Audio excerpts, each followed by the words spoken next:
Их разделяли тысячи километров, а сближали желание увидеться и одна женщина. Они не знали и не видели друг друга почти 70 лет и уже не надеялись встретиться. Однако один звонок из российской телепередачи вернул утраченную надежду. Это история одной семьи, которая произошла во время Великой Отечественной войны в 1943 году.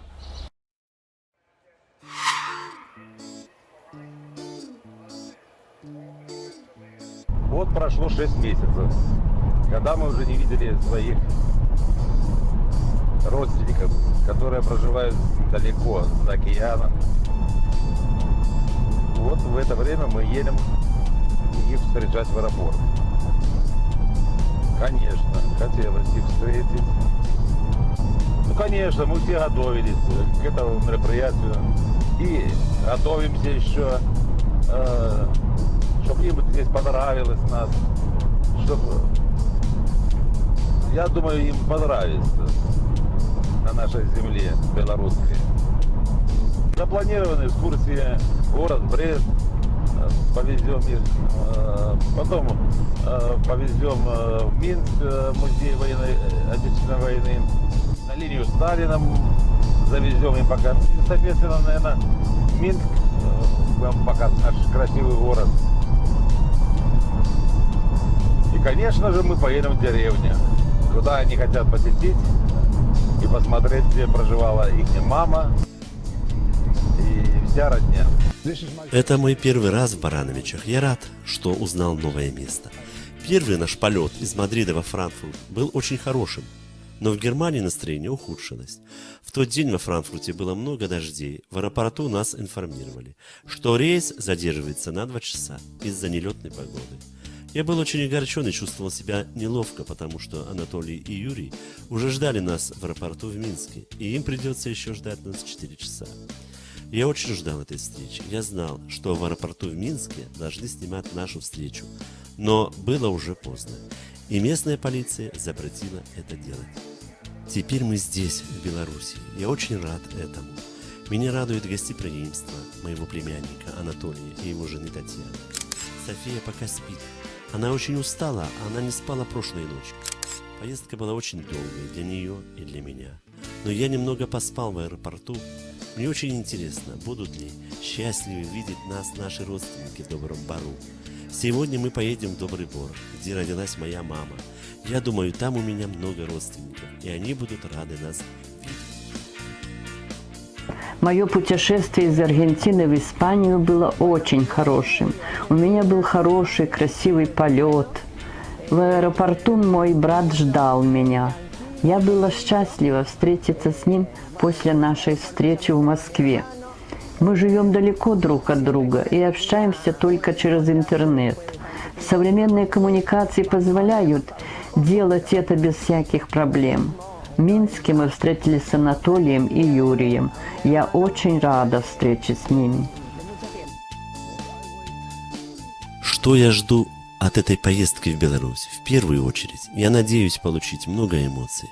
Я хотел бы узнать больше информации о своей маме, потому что наша мама никогда не рассказывала о своей жизни, о своем детстве и никогда не хотела рассказывать об этом. Сейчас я знаю немного информации про ее родственников и надеюсь узнать еще что-нибудь. Моя мама всегда хотела вернуться в Беларусь. Она пыталась сделать это в 1964 году, но не получила визу для посещения страны. Я думаю, что, живя в чужой стране, она хотела увидеть свою страну, свою родню. И сейчас моя сестра и я очень рады, что можем посетить родину, родину нашей мамы, которую она так, к сожалению, и не смогла увидеть.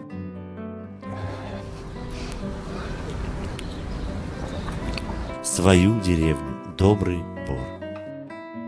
Сегодня наш первый день пребывания в Беларуси.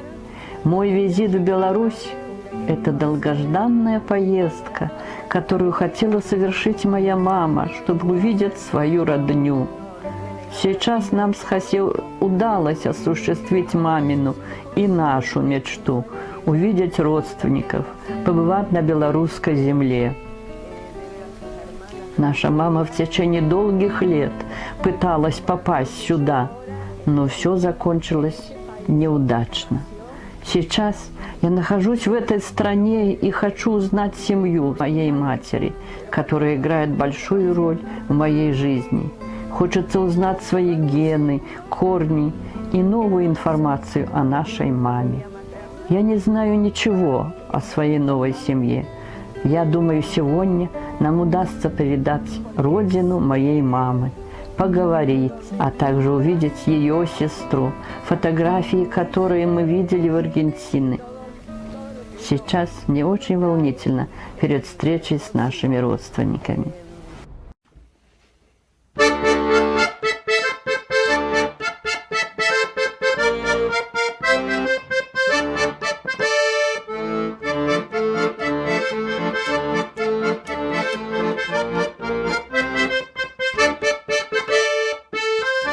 София, смотри, у нас такого нет в Испании.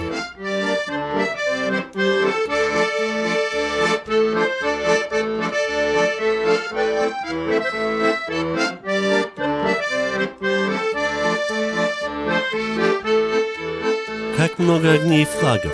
Вы что, готовитесь к празднику?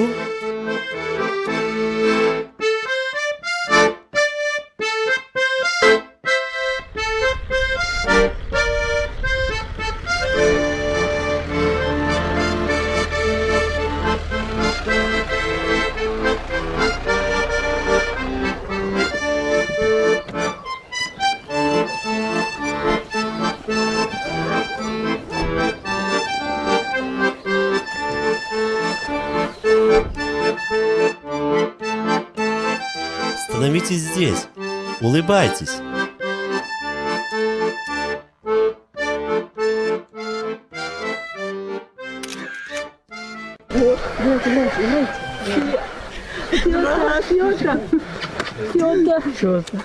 Ой, quanto!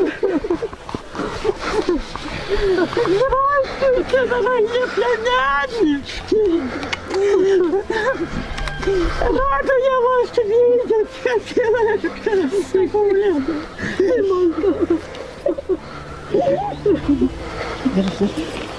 Мама, это Соня. Соня. Это Соня Хай. Давай, еще. Возьми хлебушек. Возьми хлебушек. Хай. Вот тут, Сонечка, вот тут, вот. Вот. Достав. Ага, все. Моя хорошая. Ой, Юлька.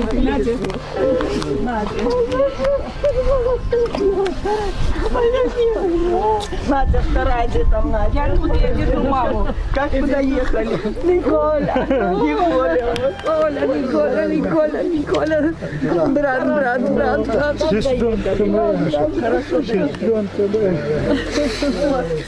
Спасибо, что приехали, спасибо.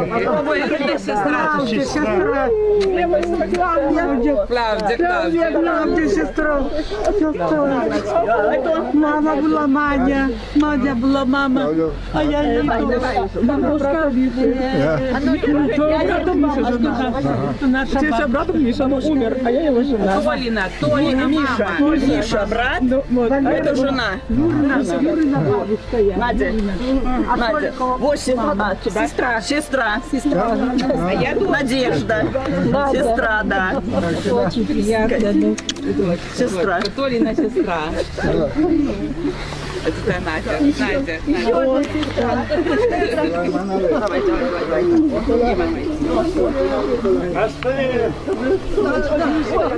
Хочу держаться. Ай,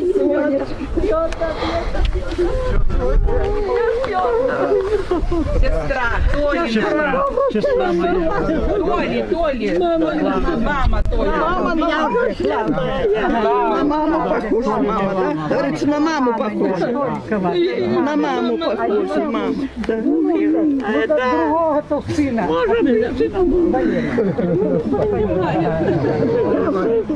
Гости дорогие, мы рады нашей встрече. Мы очень рады, что вы прибыли на вашу тоже родину. Да.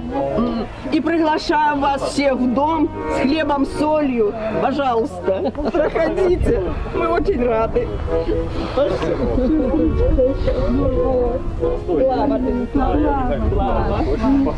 После съемок в Москве уже прошло, наверное, больше полугода.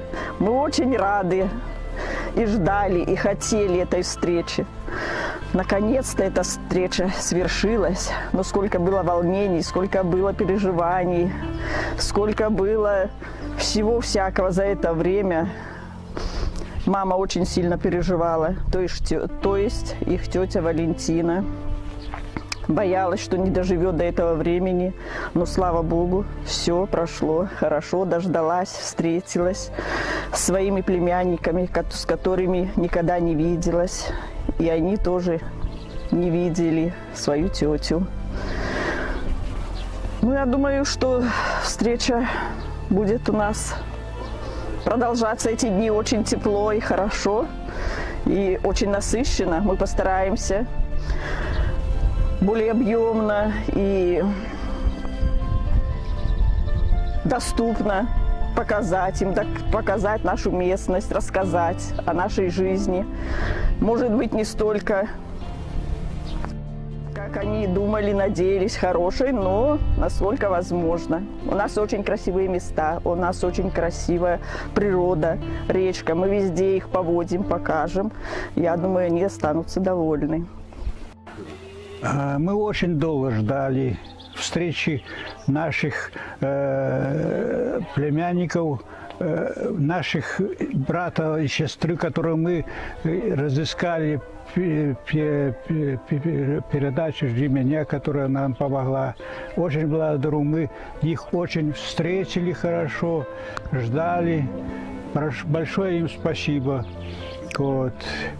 Мы сейчас всей семьей собрались, всей роднёю, братья, сестры, которые мы сейчас, как говорится, празднуем. У нас здесь сейчас праздник. Большое вам спасибо. Особенно благодарим тем редакторам, которые нам помогли встретить и найти наших родных. Ну, конечно, родного брата и сестру мы встретили. Хорошо было, чтобы встретились с тетей. Ну, что сделать, судьба такая, время идет. Время идет, мы, так сказать, тети уже в живых нету. Мы за все вам очень-очень благодарны. Дорогие мои все родственники, як я тих родителей знала, моей сестры, которая в Америке была. Я таки ждала долгое время, думала, что мы не дождутся. Но, слава Богу, Бог пожалел меня, я их дождалась. Спасибо им, дорогие мои дети, спасибо, дорогенькие, что вы приехали, что я вас встретила, и вы меня еще побачили. Спасибо вам всем. Было очень приятно познакомиться не только с маминой сестрой Валентиной, но и с другими людьми из нашей семьи. Было очень интересно. После встречи мы вошли внутрь дома, где жила когда-то моя мама. Нам показали некоторые фотографии моей мамы, сделанные до и после войны. Мы увидели фотографию нашей бабушки с дедушкой и некоторые другие фотографии, которые прислали нашей маме и ее сестры из Беларуси. Наконец-то мы узнали, что за люди были на этих фотографиях. Это была наша тетя Валентина и ее сын. Моя встреча с моей семьей сильно волновала меня. Во время встречи я думала о своей матери, что это она должна быть на нашем месте. Я была рада увидеть свою тетю. Она напоминает мне мою маму. Я не знаю, как описать нашу встречу с родственниками, но я скажу одно, что я была очень счастлива. Думаю, что всю эту историю нашей семьи и все эти поиски родственников начала мама, будучи увезенной немцами, и мы с Хасе завершим эту историю здесь, на нашей малой родине.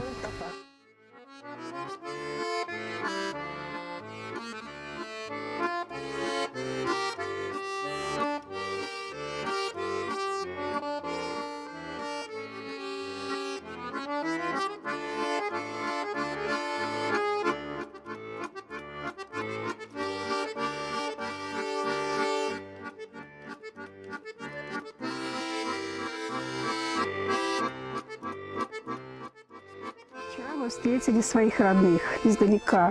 Мы их увидели впервые, ждали очень долго. Я вообще не думала, мы вообще их никогда не увидим. Но получилось так, что мы их в конце концов увидели. Жалко, тетку не дожила до этого времени, хотелось тоже увидеть. Встретили, ой, рады были все, до слез были рады. Очень хорошо встретили. Ну, что вы хотите, родня, родные люди. Сегодня посетили кладбище. Они увидели могилки захоронения наших родных, всех предков, бабушек, дедушек, ну, тети, там, всех братьев, сестры, которые похоронены.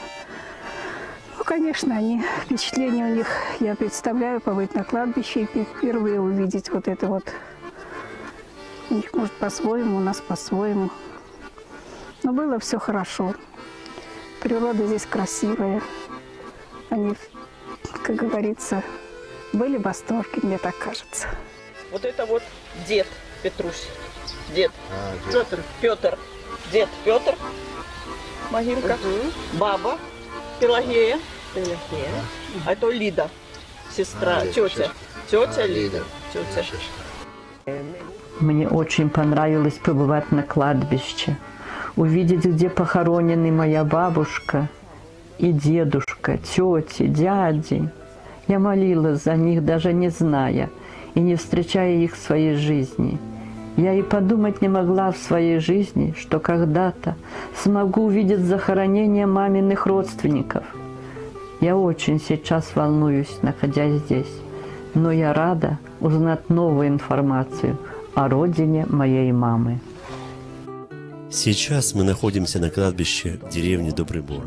Я увидел здесь многие могилы моих родственников, моего дедушки и бабушки, родителей моей мамы, моих тетей, которые жили здесь. Я хочу сказать, что это наша история на этом кладбище. Я не могу сказать, что я действительно чувствую в данный момент, но я очень рад, что узнал, где находятся наши корни, наши родственники, где они нашли последнее пристанище. Сегодня мы находимся второй день в деревне Добрый Бор. Утром я был счастлив ходить по тем местам, где родилась моя мама. Я гулял по деревне, любовался природой. Галина показала мне дом, в котором раньше находилась школа, в которую ходила моя мама. Моя мама всегда в моих мыслях. Сегодня я вспоминаю такую примечательную вещь. Меня всегда интересовала личная жизнь моей мамы. И вот когда мы прибыли в Аргентину или Венесуэлу, я уже точно не помню, я заметил шрам на ее руке. Тогда я спросил ее, что случилось с твоей рукой? Но она не ответила мне. София тоже спросила об этом, но не получила ответа. Как выяснилось позже, это нацисты ранили ее во время войны. В один июньский день, когда в доме, где они жили, находились семья моей мамы, это ее родители, дед Иван, Евгения, моя бабушка, ее мама, ее братья и сестры, и также две сестры, это Елена, мама Хосе и Софии, и Валентина, ее родная сестра, сестра Евгении также. И вот в этот день, когда каратели пришли в деревню и стали истреблять абсолютно все, что встречали на своем пути, и всех убивать, сжигать дома, они как раз вот находились дома и успели выбежать и спрятаться в яме, которая была предназначена для хранения картофеля. Это было буквально рядом с домом. В тот момент уже снаряды падали рядом, пули летали, все простреливалось, и дом начал гореть. Они только успели взять детей. Это Евгения, собственно, мать Лидии, и сестра ее Валентина. Схватили детей, четверых, и прыгнули в эту яму рядом с домом, буквально в 10-20 метрах от него. Они сидели и боялись, что их заметят фашисты и просто на месте расстреляют. Сидели тихонечко очень, и мама моя была на руках у своей матери, у моей бабушки. В этот момент Елена, мама Хосе и София с моим дедом, с отцом Лидии выбежали во двор для того, чтобы спасти животных домашних, которые находились в сарае.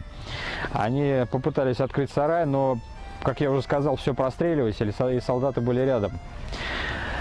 И в этот момент Елену ранило в руку. И Иван, мой дед, он снял себе рубашку, перевязал рану, и они побежали прятаться в близлежащих кустах. Они успели добежать, упали, залегли и тоже тихонечко пережидали, пока солдаты уйдут.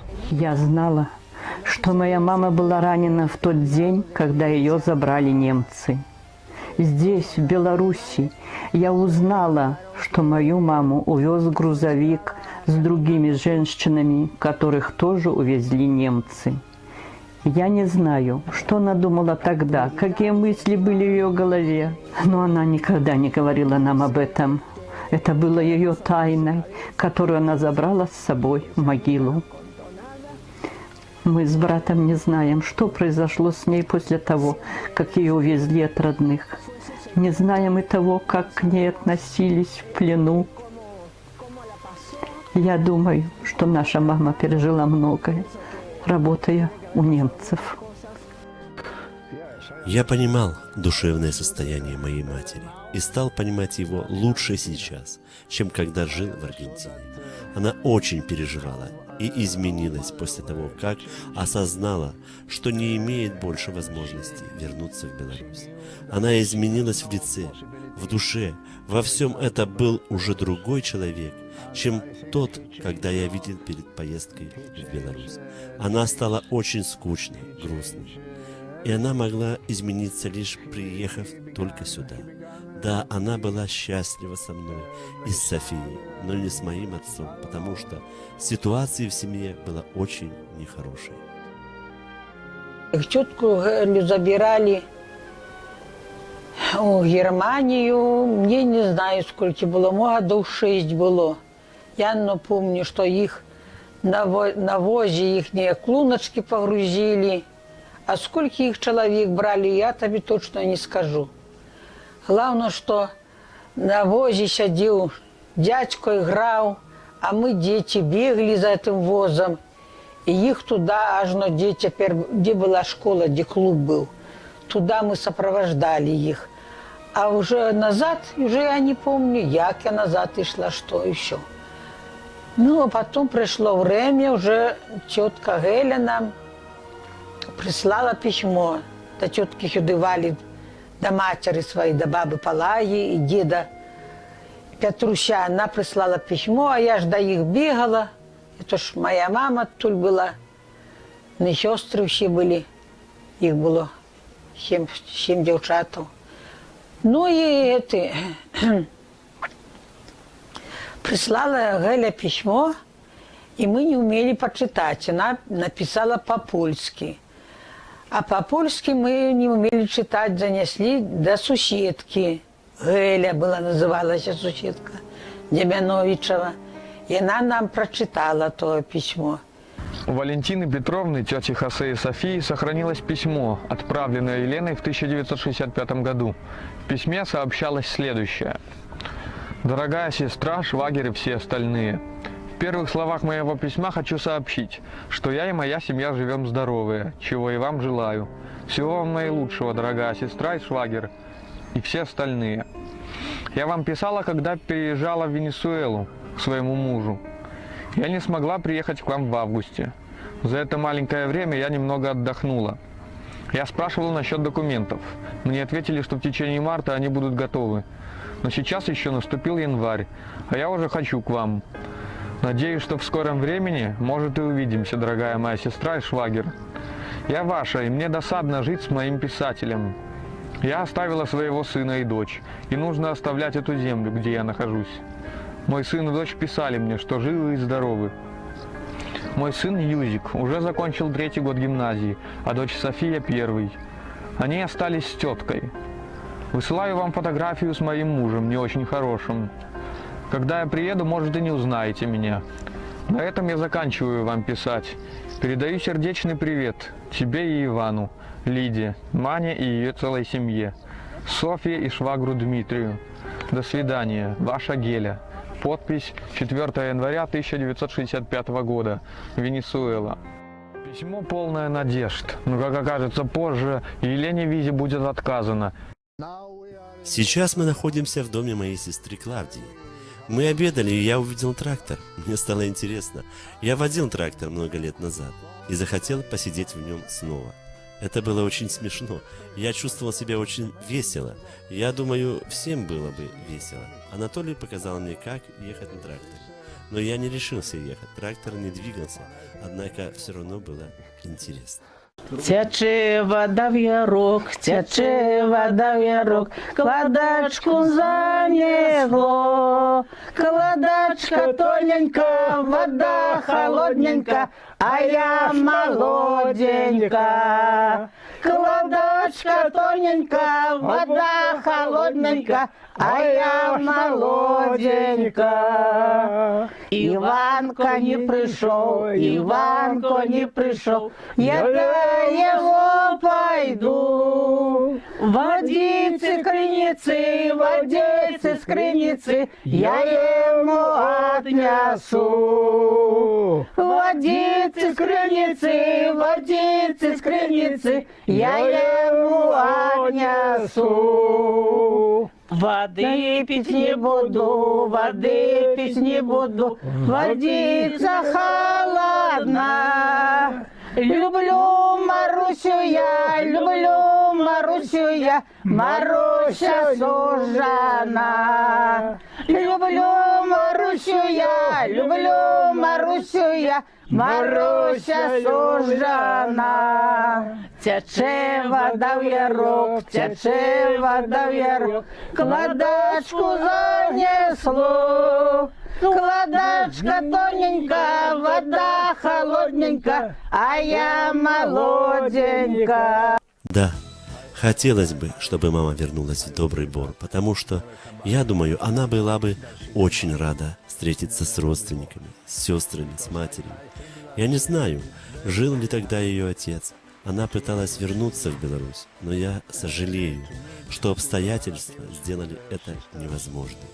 О Белоруссии я представлял как о красивом месте с различными достопримечательностями, потому что я видел некоторые фотографии в интернете. Я почувствовал много, но такой красивой страны с ее живописными пейзажами я еще нигде не встречал.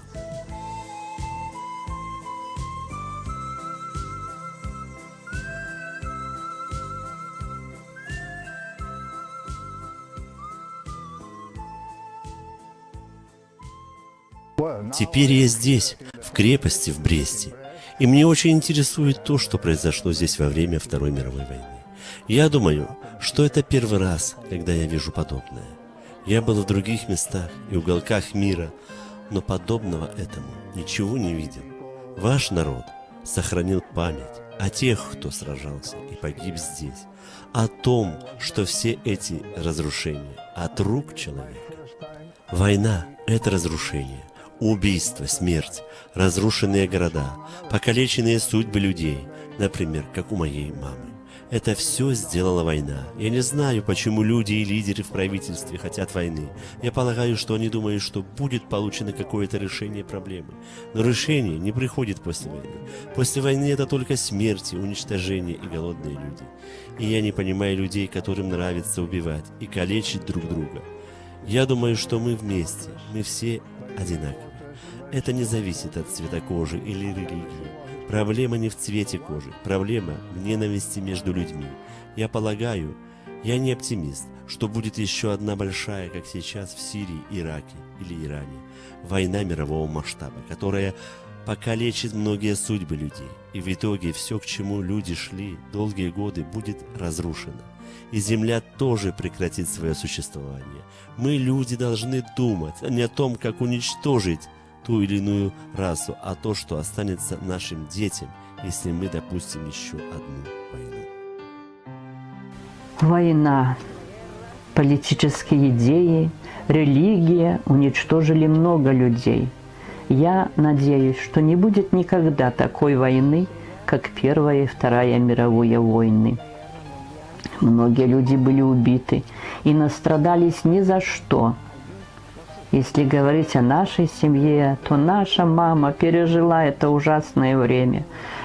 Война принесла много страданий нашей маме и заставила ее молчать обо всем, что произошло с ней в тот период ее жизни.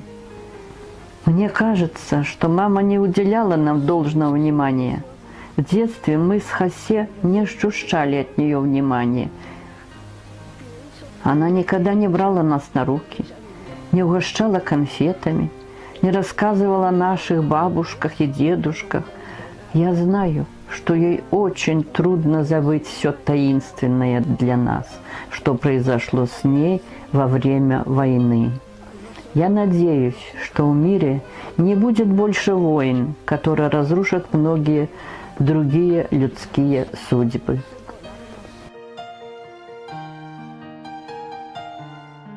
После посещения Брестской крепости мы отправились в Беловежскую пущу в надежде посмотреть на ваш национальный символ зубра. Однако природа преподнесла нам сюрприз.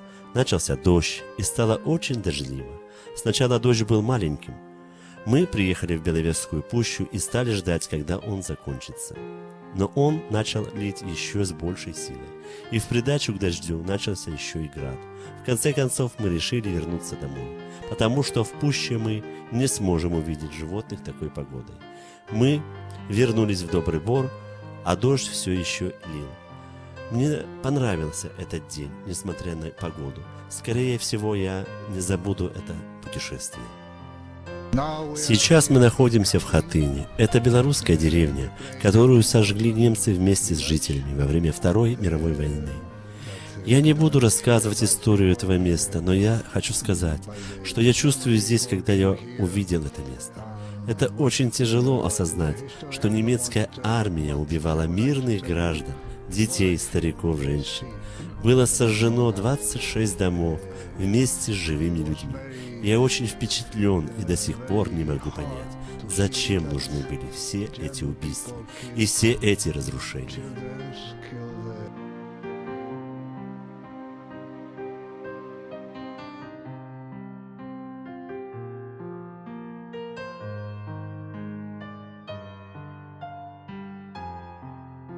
Посещение Ленинской линии, линии Сталина было очень захватывающим. Здесь я увидела все старое вооружение. Я думаю, что когда-то оно было очень мощным, чтобы бороться с врагом. Мне это понравилось. Военная техника очень интересна, но я не люблю оружие, потому что оно убивает, калечит, несет смерть. Я думала о моей маме, как немцы ее везли в Германию, на каком транспорте. Это все очень интересно для меня. Но сейчас Анатолий обещал показать нам Минск.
В Барановичах мы побывали на концерте, посвященному Дню Победы. Я должен сказать, что белорусы умеют отмечать праздник. Было очень много людей на этом мероприятии. Мне очень интересно было увидеть танцы под игру аккордеона. Кстати, белорусские девушки, которые танцевали, очень красивые девушки. Они понравились мне, только не говори моей жене об этом, хорошо? Кроме того, сегодня я встречался с местной прессой. Мы говорили о моей матери, о моих впечатлениях о Беларуси, о родине моей матери, о моих чувствах здесь, на белорусской земле. Я сказал им, что я очень рад вашему гостеприимству. Затем мы сделали несколько совместных фото в музее, а затем отправились в Несвиж.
Сегодня День Победы в Беларуси и день рождения Хосе. К сожалению, не всегда в день рождения Хосе мы можем быть вместе. В этом году я с ним и со своей новой семьей могу отпраздновать его день рождения. Я рядом с ним и думаю, что он проводит хорошо свое время, как и я. С днем рождения, дорогой мой!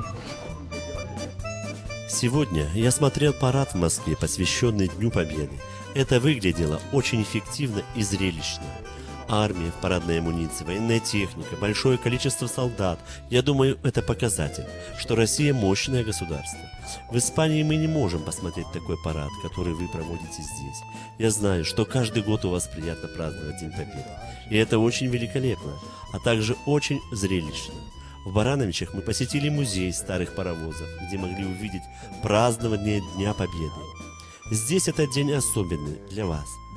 Все празднуют его, эти флаги, на улицах, танцы, песни создают прекрасное настроение в этот особенный для каждого день. Я не знаю, что этот день значил для моей мамы, потому что она никогда не говорила об этом. Я не знаю, знала ли она об этом дне, потому что, когда закончилась война в 1945 году, она была в Наполи, в Италии. После этого мы поехали в Венесуэлу, где я родился. Но она никогда не говорила об этом дне с нами.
Я считаю, что моя мама была на меня в обиде, потому что я должен был помочь больше. Я не знаю, что она чувствовала, но теперь я понимаю, что ей нужна была помощь. Тогда я не мог понять, что произошло в ее уме, что на самом деле ей нужно, потому что она никогда не говорила нам о своих чувствах. Я познакомилась с Валентиной. Это моя тетя. Она обняла меня при нашей встрече, как свою родную дочь. Я увидел в ее лице мою маму. Мне кажется, что мы знаем друг друга всю нашу жизнь. Она искренняя личность. Она хочет рассказать мне многое. Жаль, что мы не понимаем друг друга. Но мне с ней очень комфортно, как с мамой в детстве. Галина – это моя двоюродная сестра. Мне кажется, что она похожа на меня. Когда мы приехали, она предложила нам свой дом. Клавдия тоже моя двоюродная сестра. Я думаю, что она старше меня. Было очень приятно встретиться с ней. Она предложила нам все, что могла, как и Галина. И я довольна этим. Я не знаю, каким будет конец моей жизни, но в этот момент, находясь здесь, я очень счастлива быть с этими людьми. Анатолий очень исключительный человек, с большим сердцем. Он помогает нам, возит нас везде, вдоль городов, чтобы посетить музеи или посмотреть достопримечательности. Юрий, как и Анатолий, являются особенными для меня. Это очень хорошие люди, и я люблю их очень сильно.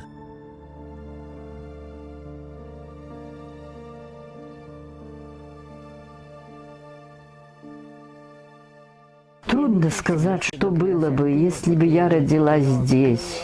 Я думаю, что у меня была бы другая жизнь, другая судьба.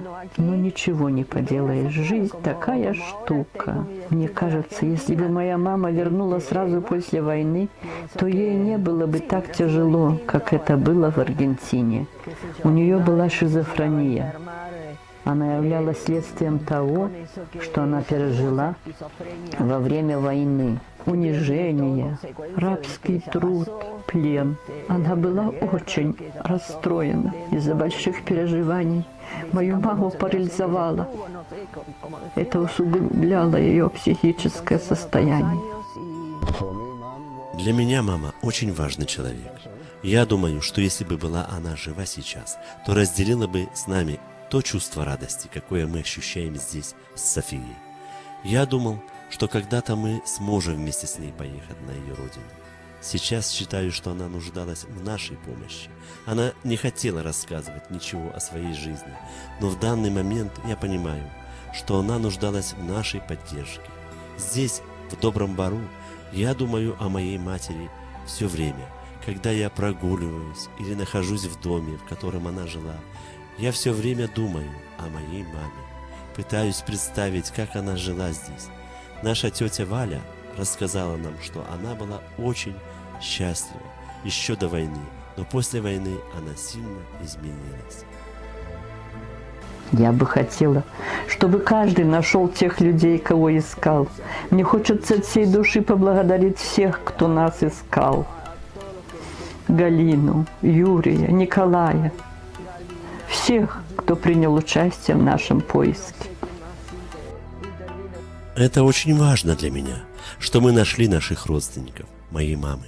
Я думаю, это новая история для нас. Да, эта поездка изменила мою жизнь, потому что я всегда говорила, прежде чем я умру, я хочу знать свои корни, корни моей матери. И эта поездка, встреча с семьей, произвела на меня огромное впечатление. Они приняли меня, как будто они знают меня всю жизнь. И это было замечательно. Теперь я могу сказать, что если что-нибудь случится со мной, я буду счастлива, что осуществила свою мечту.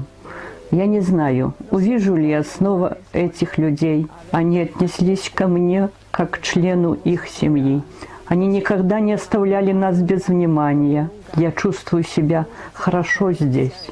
И могу с гордостью теперь рассказать всем знакомым, что у меня есть корни. Сегодня мы уезжаем, и я чувствую печаль и счастье. Я плачу, потому что я живу далеко от той семьи, которую мы обрели в Беларуси. Я не знаю, вернусь ли я или нет сюда еще раз.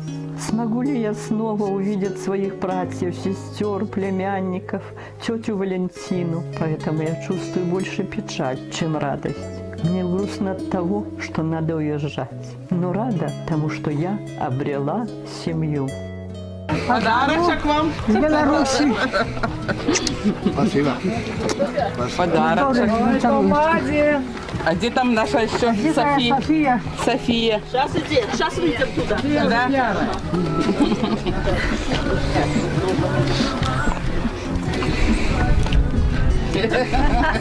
Сестра. Сестра. Вот это сестра, Пожалуйста, подарочек с Беларуси вам. Чтоб вспоминали, глядели на эти подарки, вспоминали нас. Юрка, вам тоже подарочек.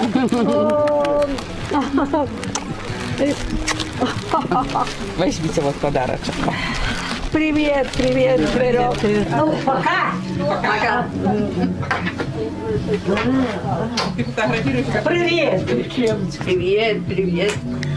И кто у вас есть? Семьи, внучки, дочки.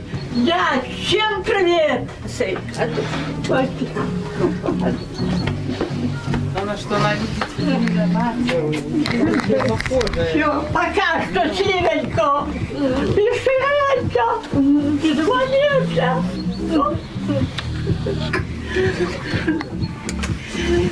Счастливенько доехать вам. Счастливенько. Будьте здоровенькие. Да. Всего хорошего, хорошего желаю вам. Пока, Ваня. Пока, счастливенько, счастливенько.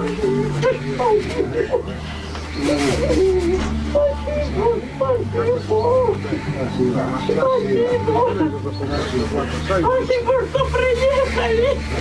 Спасибо, что углядали.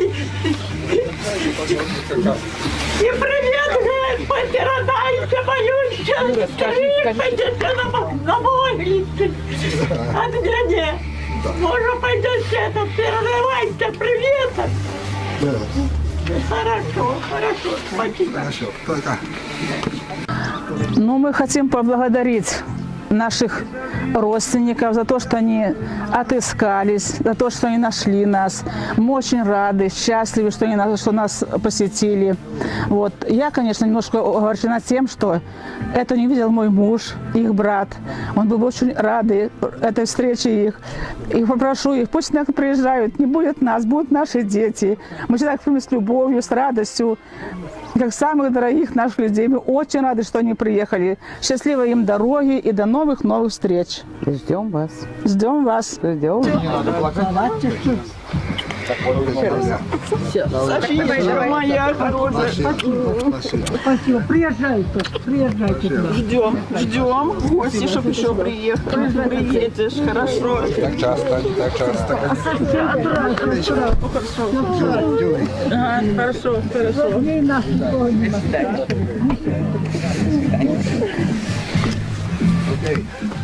До свидания. До свидания, дорогой. До свидания. Раскрылись. Все, прощаемся. Мы уже косы. Теперь еще не устал. Спал? Спасибо. Спасибо тебе, брат, что хотя бы спал. Иногда. Спасибо. Сонечка, Спасибо. Счастливой дороги, счастливой. золотая. Умница, что приехали. Передавайте всем привет, всем от нас передавайте привет. И домой сходите на кладбище, передавайте от нас. Это слезы радости, слезы радости.